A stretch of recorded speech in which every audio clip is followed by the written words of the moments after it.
तो खास रिपोर्ट की शुरुआत इस खास रिपोर्ट से करेंगे जिसमें एक शख्स खुद को पीएमओ अधिकारी बताकर कश्मीर प्रशासन को बेवकूफ बनाता रहा। Z+ सिक्योरिटी, एक bullet proof Mahindra Scorpio SUV, एक 5 सितारा होटल में आधिकारिक आवास और बहुत कुछ, जिसके ये मजे काटता रहा, गुलछर्रे उड़ाता रहा।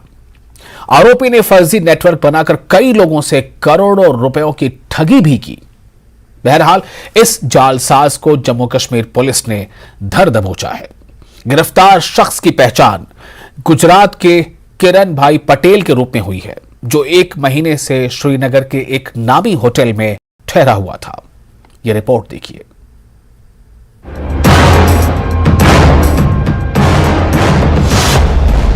फर्जी IAS की चौंकाने वाली कहानी।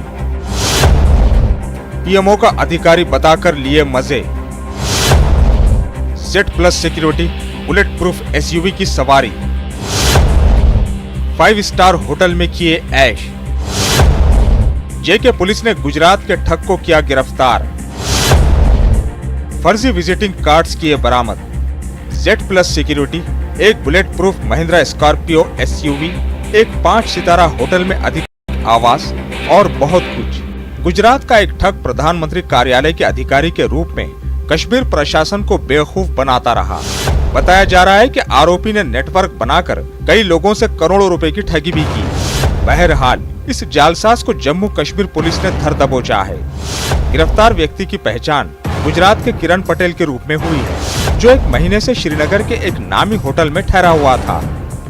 एक बहुत बड़े धोखे बहरूप के रूप में कश्मीर में कई एजेंसियों को धोखा देने के इल्जाम में जो शख्स किरण भाई अभी पुलिस की तहवील में था, उसे आज यहाँ डिस्ट्रिक्ट कोर्ट कॉम्प्लेक्स श्रीनगर में हाजिर करना था, लेकिन इन पर्सन उसे यहाँ नहीं लाया गया। लेकिन अदालत ने उसे वीडियो कॉन्फ्रेंसिंग के जरिए सुना और बाद में उसे 15 दिन तक की कोर्ट तहवील में दिया गया है। हैरान करने वाली बात यह है कि यह शख्स पहली बार नहीं बल्कि दूसरी मर्तबा घाटी के दौरे पर अधिकारी के तौर पर पहुंचा। अब सुनिए आरोपी के करतूत। पीएमओ का अधिकारी बताकर लिए मजे। किरण पटेल खुद को पीएमओ का अधिकारी बताकर जम्मू कश्मीर में जमकर मौज उठाता रहा। फर्जी दस्तावेज के बूते पर पूरे प्रोटोकॉल के साथ घाटी में आलीशान होटलों में घूमता था। Z+ सुरक्षा कवर भी मिले थे आरोपी को। एक bullet proof Mahindra Scorpio SUV, एक 5 सितारा होटल और बहुत कुछ ले रहा था आरोपी। इसके अलावा वो कई बड़े अधिकारियों के साथ मीटिंग में भी शामिल हुआ था। इस केस में कई सवाल हैं जिनका जवाब ढूंढना होगा, जिनकी गुत्थियां खुलेंगी। फिलहाल जो उनके वकील हैं, उन्होंने कहा कि जो उन्हें प्रोटोकॉल दिया गया था वो उनके लिए नहीं था, बल्कि वो प्रोटोकॉल 2 और लोगों के लिए था जो उनके साथ आए थे। और हम आपको लगातार कल से ही ये कहते रहे हैं कि अकेला नहीं था, उसके साथ 4 और लोग थे, 2 उनमें से जिनका ताल्लुक 2 का गुजरात से है। आगे वो कौन लोग हैं, इसकी तहकीकात की जा रही है। पुलिस को इसके किरदार पर उस समय शक हुआ जब इसने दोबारा जम्मू कश्मीर का दौरा किया। कैसे हुआ गिरफ्तार? पुलिस को इस फर्जीवाड़ा की एक गुप्त सूचना मिली थी। पुलिस कार्रवाई करते हुए नामी होटल पे छापेमारी की और होटल में रह रहे पटेल को गिरफ्तार कर लिया। दूसरे दौरे पर भी इस ठग ने कई जिलों का दौरा किया था। उच्च स्तर के अधिकारियों के साथ उसने कई मीटिंग भी ली थी। अब पुलिस IAS अफसरों पर शिकंजा कसने जा रही है, जिनसे इतनी बड़ी चूक हुई है। IAS अफसरान, IAS लेवल के 2 अफसरान की पूछगछ की जा रही है। उन पे संगीन इल्जामात हैं जो लगाए गए हैं। इसके साथ साथ निशात इस पूरे एरिया में जहां वो हाई प्रोफाइल होटल में रहता था, वहां की जो पुलिस है, वहां के अधिकारियों पे, वहां के ओहदेदारों पे भी शिकंजा कसने का इम्कान है, क्योंकि उनकी भी पूछगछ की जा रही है कि आखिर एक शख्स जो यहाँ इतना बड़ा प्रोटोकॉल, हाई सिक्योरिटी, वो भी जम्मू कश्मीर पुलिस की सिक्योरिटी कैसे हासिल करने में कामयाब हुआ। हालांकि उसके वकील का कहना है कि उनका क्लाइंट बेकसूर है और उसे किसी राजनीतिक षड्यंत्र के तहत फंसाया जा रहा है। I have conversed with my client. He told that all the allegations are baseless and fake. They basically he told me I was accompanied by 2 friends जिनको पुलिस ने छोड़ा है किया है, तो ये प्रोटोकॉल उनके लिए था because they are affiliated with the government in the with the Gujarat government and there are some politicians in the Gujarat. सवाल यह है कि इस ठगी को आखिर इतनी बड़ी सिक्योरिटी कैसे मिली, इसके साथ साथ और कौन कौन अधिकारी शामिल हैं, उसके फोन रिकॉर्ड खंगाले जा रहे हैं। वो किन लोगों के संपर्क में था, इसका पता लगाया जा रहा है। सुरक्षा एजेंसियां ये भी पता लगाने की कोशिश कर रही है कि क्या वो केवल एक शख्स था या किसी विदेशी खुफिया एजेंसी से उसके संबंध हैं। मामला ये है कि ये प्रोटोकॉल जिसे मिला है, जो सिक्योरिटी इसे मिली है, इतनी हाई लेवल की सिक्योरिटी, वो किसने दिलाई, कैसे दिलाई, और अगर होम मिनिस्ट्री से कोई लेटर नहीं आया था तो फिर सिक्योरिटी कैसे मिली, कौन लोग इस पूरी साजिश में शामिल थे या इसके पीछे और क्या राज है, वो गुत्थी खुलेगी, अदालत फैसला करेगी। तब तक वो मुल्जिम है और हम अपना फर्ज निभाते रहेंगे, आप तक जानकारी पहुंचाते रहेंगे। शबीर अहमद, न्यूज़ 18 श्रीनगर। जम्मू कश्मीर में अपनी पार्टी के उपाध्यक्ष उस्मान मजीद ने एलजी प्रशासन से कन्यारी सोनावारी के लोगों का पुनर्वास सुनिश्चित करने की मांग की है। उस्मान मजीद ने कहा है कि जब प्रशासन ने यहां पश्चिम पाकिस्तान से आए शरणार्थियों को फिर से बसाने के लिए कदम उठाए तो कन्यारी इलाके के लोगों को भी अपने लिए आशियाना बनाने और अपने जीवन को अच्छी तरह से जीने का अधिकार है। पाक रिफ्यूजीज को इनके राइट्स मिले, इनको हक क्यों नहीं है, जबकि जम्मू कश्मीर के बाशिंदे हैं। इनको हक क्यों नहीं मिलेगा जमीन का, इनको हक क्यों नहीं मिलेगा जिस तरीके से वहां इनको हक मिला है। इनका हक बनता है कि ये जमीन इनके लिए है, इस जमीन पे इनको जिंदा रहने का या अपना छत बनाने का हक है। बिजली पानी सड़क का इनका राइट है, बेसिक राइट है, लेकिन आज तक ये इससे महरूम है। और ये जिम्मेवारी थी इन लोगों की जो इनकी नुमाइंदगी करते थे कि वो हर कदम पे इनकी बात उठाए। आज तक इसका मतलब ये सब फेल हुए हैं। बालाई इलाकों में बर्फ जमा होने के कारण ऐतिहासिक मुगल रोड भी बंद है। हालांकि कुछ हद तक बर्फ साफ कर दी गई है। शोपियां के डीसी सचिन कुमार ने न्यूज़ 18 से बात करते हुए कहा कि मुगल रोड बहुत जल्द और समय पर ट्रैफिक के लिए शुरू हो जाएगा। उन्होंने बताया कि इस सप्ताह में हिमपात की भविष्यवाणी के कारण और मुगल रोड पर बर्फ की सफाई अभियान को रोका गया है, लेकिन जिला प्रशासन प्रतिबद्ध है कि जल्द ही सड़क को वाहनों की आवाजाही के लिए खोल दिया जाएगा।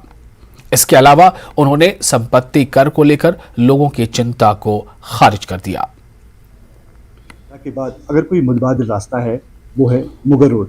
हमारे साथ उसमें बात करने के लिए रहे डिप्टी कमिश्नर शुक्रान सचिन कुमार वशी जी, तो उनसे जानना चाहेंगे कि जो लोगों की और एक डिमांड है कि अहरबल रोड जो है वो जल्द खुलना चाहिए ताकि यहाँ के जो बेरोजगार लोग हैं उनका रोजगार बढ़ जाएगा। हमारे साथ बात करने के लिए साहब, सर आपका इस्तेमाल करते हैं न्यूज़ 18 में, तो ये जानना चाहेंगे सर कि मुगल रोड कब तक?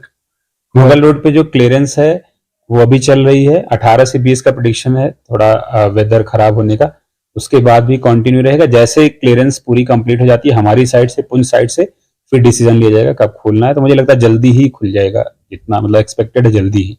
तो सर बहुत मशहूर जगह है टूरिस्ट डेस्टिनेशन अहरबल, तो लोग डिमांड करते हैं कि वो रोड भी जल्दी कीजिए। अगर वाइडनिंग में है, वाइडनिंग भी हो रही है, फॉरेस्ट की कुछ क्लियरेंसेस की भी जरूरत है, वो भी हो जाएगी और जल्दी ही इंशाल्लाह जल्दी ही कंप्लीट करेंगे। तो सर तहसील किलर के कुछ एरिया है, गार्डर है या कूलर है, बहुत ही खूबसूरत है, और लोगों की शिकायत कि आज तक डायरेक्टर टूरिज्म भी यहाँ तक नहीं आया। बहुत ही अच्छा उसका एक्सप्लोर करने की जरूरत है। टाइम एंड अगेन हमारी नोटिस में लाया गया है और हम डायरेक्टरेट ऑफ टूरिज्म के साथ भी टेकअप कर रहे हैं ताकि उसको एक अच्छी टूरिस्ट डेस्टिनेशन के फॉर्म में डेवलप कर सके। एटलीस्ट कश्मीर के जो टूरिस्ट हैं उस जगह को एक्सप्लोर करें, अनएक्सप्लोर्ड जगह है। बात करने के लिए बहुत बहुत शुक्रिया। ये थे हमारे साथ डिप्टी कमिश्नर शुक्रिया। तो इनका साफ कहना है कि जो हाई अथॉरिटीज है उनके साथ ये मसले में उठाऊंगा और सब जो है उसमें जो जितना भी मुमकिन हो सके उस पर हम जल्दी काम करेंगे। एजुकेशन जोन हाजिन की ओर से आज सोनावारी क्षेत्र में मरकुंडल गांव में एनरोलमेंट ड्राइव चलाया गया। इसके तहत दर्जनों छात्र छात्राओं को सरकारी स्कूलों में दाखिला दिया गया। अभियान का आयोजन जोनल एजुकेशन अफसर हाजिन मोहम्मद अकबर वानी की अध्यक्षता में राजकीय स्कूल में किया गया। इस अवसर पर कार्यक्रम में बड़ी संख्या में स्थानीय लोग भी शामिल हुए। ये एक कड़ी थी जो एनरोलमेंट ड्राइव हमने स्टार्ट किया है। एक जो डायरेक्शंस मिली है हमें, जो ऑर्डर्स मिले हैं हमें वर्दी कमिश्नर एजुकेशन की जानिब से, हमारे डायरेक्टर साहब की जानिब से और हमारे सीओ साहब की जानिब से हमें क्लियर कट डायरेक्शंस है कि आप डोर टू डोर जाइए, आप इंदराज कीजिए बच्चों के, जो भी न्यू एंट्रेंट्स है आप डोर टू डोर जाइए और इंदराज कीजिए बच्चों को। और अपने स्कूल्स में हमने अब आज खुद आते हैं पेरेंट्स, जो तकरीबन सभी पेरेंट्स अब हमें सपोर्ट कर रहे हैं, हम उनका भी वेलकम करते हैं और उन्हें बहुत सपोर्ट किया। वो जानते हैं कि जो हमारे सरकारी स्कूल है उनमें काफ़ी मेहनती, वर्सेटाइल, टैलेंटेड टीचर्स हैं। वहाँ पे जो हमारा इंफ्रास्ट्रक्चर है वो बढ़िया है। जो आज हमारे आईसीटी लैब से हम कंप्यूटर नॉलेज देते हैं, आजकल के बच्चों, जो भी बच्चे हमारे आते हैं कंप्यूटर की तालीम देते हैं यहाँ पे, और हमारे जो बच्चे मुफ्त तालीम यहाँ पे हासिल करते हैं उनको हम मुफ्त किताबें, मुफ्त वर्दी, मुफ्त MDM जो हमारा जो न्यूट्रिशन उनको मिलता है। काफ़ी यहाँ पे किया था प्रोग्राम BMS मारकोंडल में, तो यहाँ पे आज इस कड़ी के सिलसिले में हमने लगभग 30-32 बच्चों को एनरोल किया आज यहाँ पे। ब्रेक के बाद एक बार फिर आपका स्वागत है। आप देख रहे हैं न्यूज़ 18 जम्मू कश्मीर लद्दाख हिमाचल।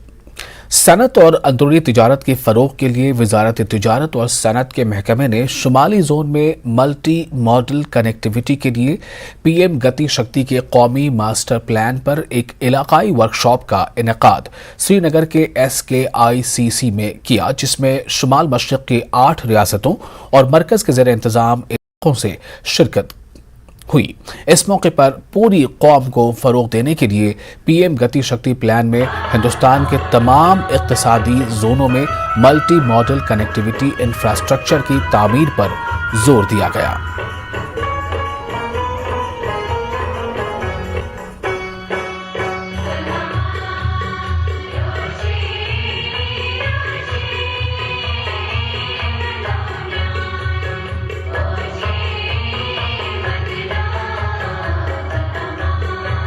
हम गति शक्ति के कॉन्टेक्स्ट में प्रोजेक्ट मॉनिटरिंग ग्रुप की बात कर रहे थे।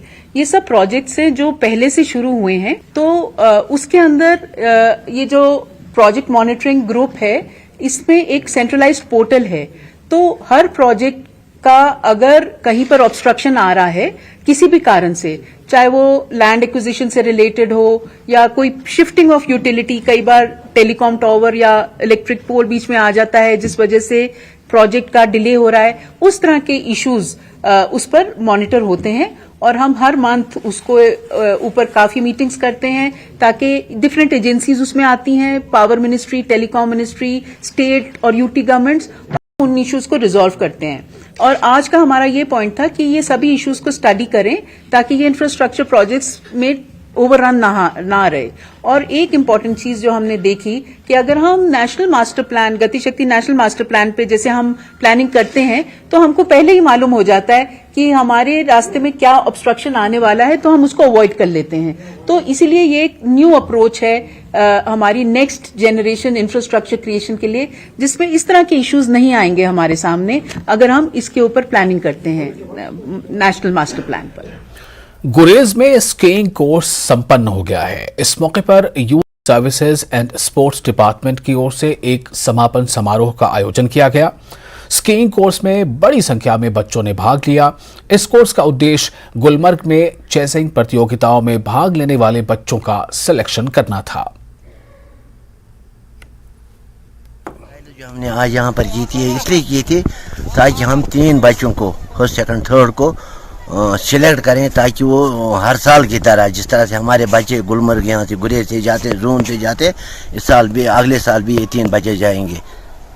और उसके बाद में यहाँ पर सबसे बड़ी बात जो मैं आपको बताना चाहता हूँ वो है कि मैं department of youth service and supports का बहुत ही मशकूर हूँ, क्योंकि हमें उन्होंने ऐसा इतना कॉस्टली सामान दिया जिसकी वजह से हम इस सिटी कोर्स को कंडक्ट करने में कामयाब हो गए। इसका मकसद था कि हमारे पास डिपार्टमेंट जो हर वक्त हमारे साथ जुड़े हैं और यहाँ के बच्चों के टैलेंट को देखते हुए और शौक को देखते हुए गुलमर्ग के लिए 3 बच्चे सिलेक्ट करने थे। इस ज़िम्न में हमने ये फाइनल सेरेमनी रखी और पहले से ये प्रोग्राम मुनाकिद किया था 5 फरवरी से 13 फरवरी और फिर यहाँ 13 फरवरी मार्च से 17 मार्च तक। इसमें 3 बच्चे हमने सिलेक्ट किए जो कि गुलमर्ग जाएंगे। 2-3 दिन से यहाँ पे सिक्की किया, हमें बहुत अच्छा लगा कि हमने ये सिक्की किया। हम कहते हैं कि हम आगे जाएंगे गुलमर्ग के लिए, हमें कुछ सामान की ज़रूरत है, सिक्की वगैरह और स्टिक्स की ज़रूरत है बहुत हमें। हम आगे जाना चाहते हैं गुलमर्ग के लिए और नेशनल लेवल्स के लिए। हम ZPO साहब का शुक्रिया अदा करना चाहते हैं कि उन्होंने हमें मौका दिया यहाँ पे सिक्की करने की। बिश्नोई हॉस्पिटल में लापरवाही का एक मामला सामने आया है। यहां अस्पताल की ओर से एक्सपायरी और बिना एक्सपायरी दवाइयों को खुले में जलाया गया, जिसके बाद स्थानीय लोगों में काफी रोष देखने को मिला। वहीं लोगों ने इल्जाम लगाया कि गरीब लोगों को अस्पताल में दवाइयां दी नहीं जाती। अगर दवाइयां एक्सपायरी होनी थी तो कैंप लगाकर लोगों को दवाइयां मुहैया करवा देनी चाहिए थी। उन्होंने LG प्रशासन से मांग की है कि इस पूरे मामले की जांच होनी चाहिए और जो भी दोषी हैं उसके ऊपर सख्त से सख्त कार्रवाई भी होनी चाहिए। चिंताजनक बात है, ये ऐसा नहीं होना चाहिए जैसा इन्होंने किया, क्योंकि कोई भी दवाई जो है उसको डिस्पोज करने के लिए कम से कम जहाँ तो बाहर जहाँ इसका कोई तरीका होता है इसको डिस्पोज करने का, चाहे वो एक्सपायर है चाहे वो उसमें है अभी डेट में है। तो एक तो ये बहुत ही ये काम निंदनीय है जो इन्होंने किया है, जिसने भी किया है उसका पता लगाना, क्योंकि जिम्मेवारी अभी कोई ले नहीं रहा। मैं ये पूछना चाहता हूँ कि यहाँ पे अगर कोई पेशेंट आता है उसके लिए यहाँ पे अंदर मोदी जी ने दवाइयाँ उपलब्ध करवाई हैं, हर चीज़ उपलब्ध कराई है। जो ओवरडेट दवाई हैं उनको आप जला रहे हो, लेकिन जो सही दवाई है उनको क्यों फेंका जा रहा है? क्या ये जो आम जनता का टैक्स का पैसा है इसको मिसयूज करके आप लोगों को मिसगाइड कर रहे हैं? क्या ये जो दवाइयाँ हैं हमें लोगों तक नहीं पहुँचानी चाहिए? जो दवाइयों का जो मसला है ये तो BMO साहब को देखना है, तो BMO साहब की दवाइयां डिस्ट्रॉय करने दे कोला पहला उनकी एक्सपायरी डेट है जी दिख लेनी चाहिए।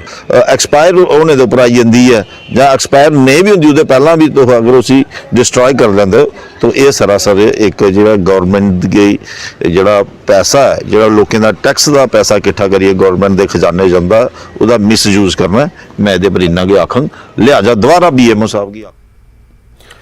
सौहार्द द ब्रदरहुड चांसलर ट्रॉफी 2023 का समापन आज जम्मू विश्वविद्यालय में हुआ। स्पोर्ट्स टूर्नामेंट 15 मार्च से शुरू हुआ, जिसमें जम्मू और कश्मीर UT के विभिन्न विश्वविद्यालयों ने भाग लिया। दोनों क्षेत्रों के क्लस्टर विश्वविद्यालयों सहित कश्मीर और जम्मू विश्वविद्यालय के खिलाड़ियों ने प्रदर्शन किया। टूर्नामेंट में table tennis, kabaddi, basketball, volleyball, cricket और अन्य एथलेटिक्स जैसे विभिन्न खेलों को शामिल किया गया। चांसलर ट्रॉफी जो हमारे चांसलर साहब ने माई यूथ माई प्राइड का एक इमेजिनेशन किया है, एक स्लोगन भी दिया है, और उसी को ध्यान में रखते हुए माई यूथ माई प्राइड मीन्स पूरा आज भारत में एक चीज़ पर फोकस किया जा रहा है, वो G20 का भी मैंडेट है यूथ, और उस यूथ को एनर्जाइज करना है, that is the one objective.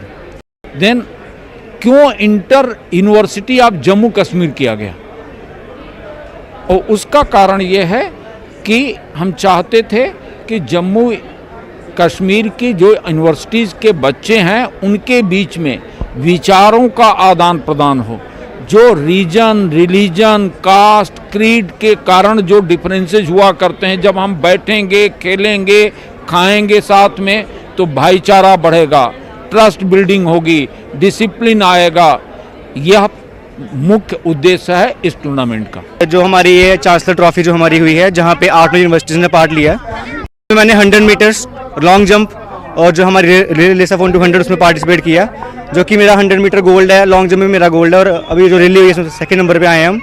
तो मैं बताना चाहूँगा कि सितंबर में भी ऐसी एक चांसलर ट्रॉफी अवंतीपुरा में हुई थी, जहाँ हमारी यूनिवर्सिटी ने ट्रॉफी लाई थी, 1st नंबर पे आए थे वहाँ भी हम। तो ये बहुत ही अच्छा इनिशिएटिव है, हम देखते नहीं ज़्यादातर ऐसी यूनिवर्सिटी साथ में आकर कम्पीट करती हैं। यहाँ पे 5 गेम्स थी, एथलेटिक्स थी, बास्केटबॉल था, वॉलीबॉल था, टेबल टेनिस था, क्रिकेट था। तो ये बहुत ही अच्छा इनिशिएटिव है। हम चाहते हैं कि ऐसी जो है अपॉर्चुनिटीज हमें मिलती रहे, ताकि जो जम्मू का जो यूथ है वो आगे भी अच्छे से परफॉर्म कर सके और हम अच्छे से आगे बढ़ सकें। इनने ये वाइस चांसलर ट्रॉफी ये जो 2nd टाइम हो रही है इस बार करवाई, काफ़ी अच्छा लगा। इससे छोटे लेवल के प्लेयर्स को काफ़ी मौका मिलता है कि वो अपना टैलेंट आगे दिखा सकें। जैसे आजकल गवर्नमेंट ने खेलो इंडिया भी स्टार्ट किया है, जिससे वो हमारे डिस्ट्रिक्ट के छोटे छोटे टैलेंट्स को ढूंढ के नेशनल लेवल पे परफॉर्म करने का मौका देते हैं। उस वजह से इन्होंने भी वाइस चांसलर ट्रॉफी का यही माध्यम था कि एक तो यूथ एक्सचेंज प्रोग्राम हो जाए, ऊपर से पता लगे कि एथलीट्स में कितनी प्रतिभा है, क्या कर रहे हैं, कंपटीशन की भावना बढ़े, जिससे हम नेशनल लेवल पे भी मेडल ला सकें। मैंने यहाँ पे 100 मीटर, 200 मीटर और रिले में पार्टिसिपेट किया और हमने तीनों इवेंट्स में गोल्ड मेडल लिया है और मुझे काफ़ी अच्छा लगा यहाँ पे पार्टिसिपेट करके और मैंने अपनी टाइमिंग को भी काफ़ी इम्प्रूव किया यहाँ पे आके और इस प्लेटफॉर्म पे खेलकर मुझे काफ़ी खुशी हो रही है और मैंने जीता तो मुझे ऑब्वियसली खुशी होगी।